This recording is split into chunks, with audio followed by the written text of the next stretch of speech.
अस्सलाम वालेकुम नाज़रीन। प्रोग्राम है आज पाकिस्तान के साथ। मैं मौलाना फजल रहमान की एक तकरीर देख रहा था।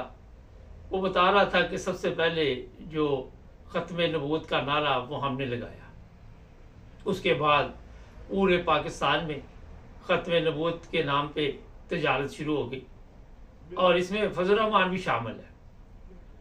क्योंकि जो चीज़ अभी मैं आपको बताने वाला हूँ वो आप सुनकर भी परेशान हो जाएंगे कि आज ख़त्म नबूवत के नाम पे पाकिस्तान में एक बिज़नेस बन चुका है, एक इंडस्ट्री लग चुकी है और उसके ज़रिए जनाब बेशुमार दुनिया पैसा बना रही है। ये सिर्फ ये नहीं कि पाकिस्तान में आप मोहल्लों में या मसाजिद में ख़त्म नबूवत का नारा लगाकर पैसे बना रहे हैं, बल्कि टिकटॉक पे, सोशल मीडिया पे भी ख़त्म नबूवत के नाम पे लोगों को वहाँ पे मुख्तलिफ तरीक़ों के साथ बुलाया जाता है और फिर उसी जगह पे बैठ के दूसरे मज़हब के लोगों को गालियाँ निकाली जाती हैं, दूसरे फ़िरके के लोगों को गालियाँ निकाली जाती हैं। और जब आप कोई सवाल वहाँ पे करते हैं तो उनके पास जवाब नहीं होता, तो फिर ये होता है कि गालियाँ शुरू हो जाती हैं, ग्रुप बने हुए। एक इंटरनेशनल रिपोर्ट आज मैं टिकटॉक पे देख रहा था, सोशल मीडिया पे, तो वो बता रहे थे कि पाकिस्तान में अहमदी और जो अक़लियत है वो महफूज नहीं है, उनके ऊपर जुल्म होते हैं, वहाँ पे उनके ऊपर झूठे मुकदमात बनते हैं और ये सब कुछ ख़त्म नबूवत के नाम पे होता है। सबसे पहली चीज़ तो ये है कि जिस मुल्क में आप रहकर सच ना बोल सके, सिर्फ झूठ बोल सके, अगर आप सच बोलेंगे तो या आप गायब हो जाएंगे या आप मार दिए जाएंगे या आपके ऊपर कोई हजूम हमला कर देगा।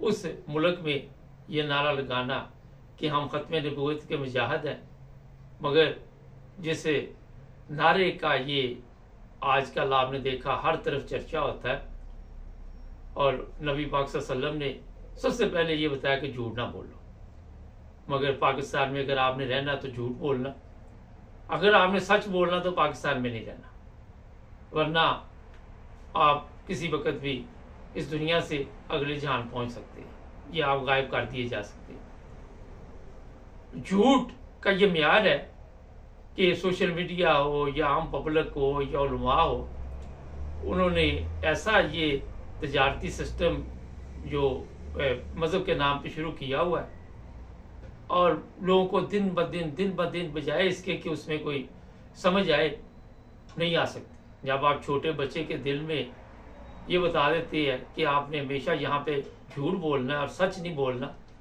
वो फिर सच सुनने के लिए भी तैयार नहीं होते, क्योंकि उनके नज़दीक जो झूठ है वही सच होता है। तो हर तरफ ये जो मजहबी नफरत की फ़िज़ा वहाँ पे आप देखते हैं, ख़त्म नबूवत के नाम पे कई बिल पास किए गए, ये सिर्फ पाकिस्तान में हो रहा है और कहीं पे भी नहीं। आप अरब ममालिक में चले जाएं, वो मेरा ख्याल है कि इस तरह की तजारत में नहीं पड़े हुए। सऊदी अरब चले जाए, दुबई चले जाए या किसी और जगह भी चले जाए, जो कुछ भी होता है वहाँ पे भी वो यहाँ से जाता है। और जो लोग यूरोप में ये काम करते हैं तो यूरोप के लोगों को देखकर अपने आप को बदल तो नहीं सकते कि हम सच बोलना शुरू कर दें, मगर उनके झूठ बोलने में इजाफा होता है। ये चीज़ें आज मैं इसलिए आपको बता रहा हूँ कि आज आप जिस जगह पे पहुँच चुके हैं उस जगह पे ये नहीं कि अहमदी महफूज नहीं है, आप खुद भी महफूज नहीं है। उसकी वजह ये है कि जिस जगह पे आपने बच्चों को खड़ा कर दिया है वहाँ पे ये नहीं कि क्रिश्चियन या दूसरे जो लोग हैं या अक़लियत जिनको आप बोलते हैं वो महफूज नहीं, आप लोग भी महफूज नहीं। आपके ऊपर भी ये फिर जनाब अली आपको भी पता है, जब सऊदी अरब में वो वाक़या पेश आया था तो इमरान खान पे भी केस हुआ और लोगों के पे शेख रशीद का भांजा, पता नहीं किस किस पे केस हुए और वहाँ भी आपने झूठ का सहारा लिया, वहाँ भी गलत बयानी की और आपके दावे ये होते हैं कि जनाब हम ख़त्म नबूवत के मुजाहिद। हर जगह पे आज तिजारत बन चुका है ये लफ्ज़ और लोगों को ये समझ नहीं आती कि जनाब असल हकायत क्या है, असल मकसद क्या है। जब आपको नबी की बातें बताने लगते हैं, उस वक्त आप मुंह फेर लेते हैं। जब नबी पाक सल्लल्लाहु अलैहि वसल्लम की तालीमात का जिक्र कहीं पे आता है, वहां पे आप भाग जाते हैं। जहां पे गालियों का माहौल गर्म होता है, वहां पे आप आके गालियां देनी शुरू कर देते। आज लोगों ने इस चीज को, आपने देखा, कभी निकाह फार्म पे कोई इस तरह की इबारत देखी जाती है, कभी किसी की FIR जब काटी जाती है वहां पे ये इबारत नजर आती है, कभी आप ऐसे बिल मंजूर कर लेते हैं, और फिर जिन लोगों ने बिल मंजूर किए होते हैं वो कहते हैं हम खत्म नबूवत के मुजाहिद हैं, वो आज जेलों में पड़े हुए हैं।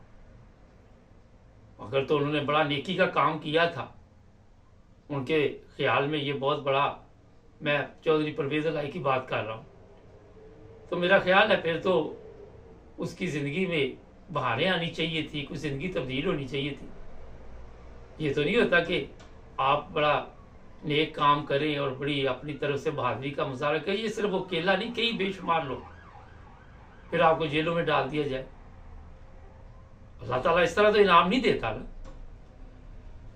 जो चीज़ आपको मैं समझाने वाला हूं कि जब तक हमारे मुल्क में सच नहीं बोला जाएगा, और सच बोलना इस वक्त सबसे बड़ा जहाद है, क्योंकि जैसे ही आपने कोई सच बात की आप गायब हो जाएंगे। ऊपर से लेकर, कल एक बंदा सबको गालियां दे रहा था कि रेडी वाले से लेकर वजीर आजम तक बड़ी गंदी गालियां दे रहा था। हर जगह पे आपको बेईमान, धोखाबाज, फ्रॉडी, रिश्वतखोर, जानी, शराबी, यानी कि अवाम में, पार्लियामेंट में भी ये नजर आएंगे। और उनका दावा जो होगा कि हम खत्म नबूवत के मुजाहिद। कोई मौलवी कहीं पे दुकान से जाके बैठा हुआ इसी की, कोई एक हजूम इकट्ठा करके किसी के ऊपर हमला कर रहा है। जब पता चलता है कि ये लोग कहाँ से आए, तो इंक्वायरी के बाद जनाब ये लोग ठेकेदार ने भेजे हैं, ये दिहाड़ीदार थे, इनको कहा जाके वहां पे नारे लगा दो, 200-400 बंदे को भेज दिया, बाकी जाहल है सब मिल जाएंगे, और लोगों के घर बार लूटने शुरू कर दो, लोगों की मसाजिद को लूटना शुरू कर दो। ठेकेदार ने भी पैसे बना लिए, मजदूर ने भी पैसे बना लिए, और मौलवी ने भी अपना काम डाल लिया। गवर्नमेंट वहां पे खामोश रहती है। इसलिए ये जो तजारत आज शुरू हो चुकी है मजहब के नाम पे, जो इंडस्ट्री आपने लगाई हुई, और तो किसी चीज में आपने तरक्की नहीं की, और तो हमारी तमाम चीजें हैं जिनका बट्टा बैठ गया। स्टील मिल है, उसका बट्टा बैठ गया, PIA, रेलवे, ये कोई भी आप इदारा ले लें, किसी इदारे से आपको कभी खबर नहीं आएगी, और अवाम को ये पता है कि ये गलत कह रहे हैं। ये बड़ी खूबी की बात है, अब मैं बताने रहा हूं। अवाम सोशल मीडिया पे ये तो कहती है कि ऊपर से लाठी वाले से लेकर नीचे तक जो गलत है कर रहे, मगर उनको ये समझ नहीं आ रही कि आपको भी गलत गाइड किया जाता है, आपको भी गुमराह किया जाता है। ये अवाम को समझ नहीं आती। और जब ये रिपोर्ट जारी हुई और मैंने ये देखी थोड़ी सी, पता नहीं कब हुई है ये मुझे नहीं पता, तो ऊपर उसमें भी लिखा हुआ था कि ये रिपोर्ट जारी है, ये झूठ बोल रहे हैं। अब UNO को क्या जरूरत है झूठ बोलने की भी? उसको आपके मुल्क से ना तो कोई फायदा मिलना है, ना आपके पास कोई चीज है कि UNO को आप दें। एक सवाल है ना, बंदे को कोई होता है ना कि जनाब UNO को के ये बड़ा कहते अमीर मुल्क है, बड़े इससे यहाँ से फायदे होंगे लोगों को, या UNO को फायदा होगा। फायदा आपसे तो उनको कोई नहीं है, तो उन्हें क्या जरूरत है झूठ बोलने की? जो बात मैंने शुरू में की कि ये सब कुछ जो कुछ होता है, वो अवाम आज तक सच को झूठ और झूठ को सच समझ नहीं सकती, और कभी भी नहीं समझेगी आपको। आज इन लोगों को ये तो पता है कि पाकिस्तान में ये सब कुछ गलत हो रहा है, मगर किसी की नज़र इस पर नहीं जाती कि ये जो मज़हब के नाम पे तिजारत शुरू की हुई है, आगे वहाँ पे मैं जी ख़त्म नबूवत के लिए जान दे दूंगा, मैं ख़त्म नबूवत के लिए हर काम करूँगा, मगर उस नबी की जो बातें हैं सल्लल्लाहु अलैहि वसल्लम की, वो उनका इनके साथ दूर दूर तक ताल्लुक। मैं कल सोशल मीडिया पे बैठा हुआ था, एक मौलाना साहब शायद असली थे या जली थे, वो आ गए, तो वो कहने लगे कि मज़हब के लिए अगर आपको कहीं पे झूठ बोलना पड़े तो वो भी बोल देना चाहिए। तो मुझे हंसी आ रही थी कि देखिए ये चाहे असली है या नकली है, मगर जो ये तालीम दे रहा है झूठ की, वो मेरा ख्याल है कि इस्लाम में उसकी इजाज़त नहीं है।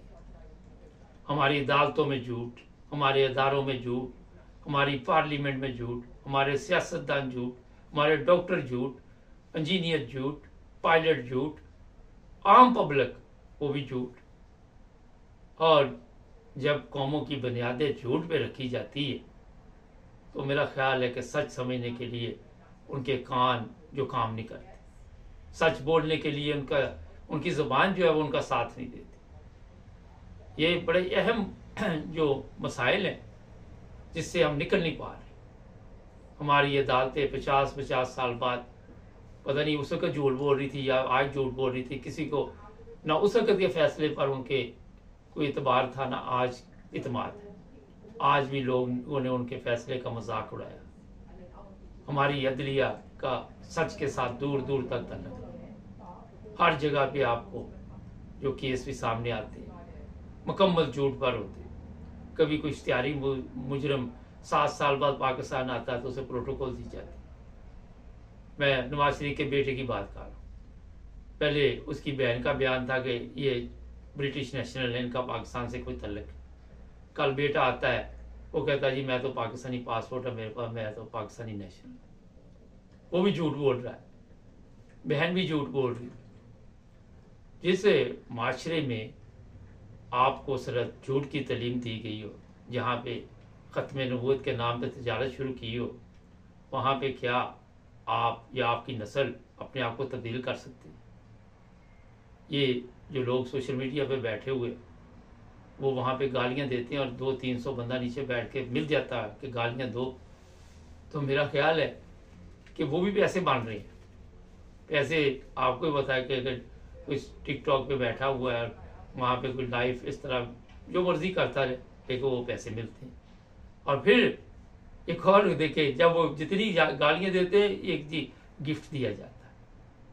तो जब झूठ के नाम पे आप गिफ्ट लेंगे, ये नहीं कि आपने अपनी ज़िंदगी बर्बाद कर ली, आपने अपनी नस्ल भी बर्बाद कर ली, आपने उस माशरे को बर्बाद कर दिया जिसकी बुनियाद आपने झूठ पे रखी, जिसकी बुनियाद आज देख लें।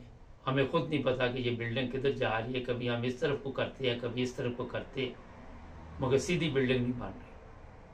हमारे जो लोग चोर रास्ते से आते हैं वो भी खत्म नबूवत का नारा लगा रहे होते, जो धांधली करते हैं वो भी खत्म नबूवत का नारा लगा रहे, जो धांधली करवाते वो भी खत्म नबूवत का नारा लगा रहे थे। और फजल रहमान देख लिया, उसको अगर सीट नहीं मिली, उसका खुद आप सब कहते हैं कि उसकी अपनी हालत जो है वो काबिल रहम है।